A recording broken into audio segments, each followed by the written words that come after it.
Good morning everyone. সকালবেলায় ঘুম থেকে উঠে পিম্পলটাকে চেক করে আমি বিছানা-টিছানা গুছিয়ে চলে গেলাম স্নান করতে। স্নান করে এসে সুন্দর করে লিপ বাম এপ্লাই করে চলে গেলাম ঠাকুরকে পুজো দিতে। এই সুন্দর শিব ঠাকুরের ক্যালেন্ডারটা কালকে রূপোর দোকান থেকে দিয়েছিল, ওটা টাঙিয়ে দিলাম। তারপর চলে এলাম আমি কিচেনে। কিচেনে এসে আমি জলগুলো ভরে নিলাম।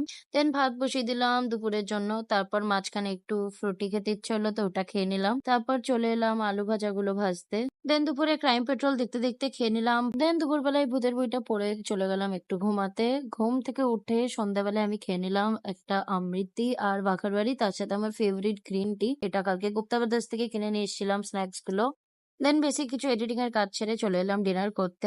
লাস্টে একটা রসগোল্লা ছিল, সেটা খেয়ে নিলাম। তারপর প্লামের থেকে এটা আমাকে নতুন পিয়ারে পাঠিয়েছিল, এটা ট্রাই করছি। আমি 1 উইক পরে তোমাদের ডেফিনেটলি আপডেট দেবো যে এটা কেমন রেজাল্ট দিচ্ছে। আমার তো মোটামুটি ঠিকঠাকই লাগলো আজকে ইউজ করার পরে। তারপর ইউজ করে নিলাম গুড ভাইবস এর এই ময়শ্চারাইজারটা। এটা অনেকদিন পরে ইউজ করলাম। তোমরা ডেফিনেটলি ট্রাই করো, এটা সত্যি খুবই ভালো। আমি যে কটা প্রোডাক্ট পারবো ডেসক্রিপশন বক্সের নিচে ট্যাগ করে দেবো, তোমরা অবশ্যই চেক করে নিও।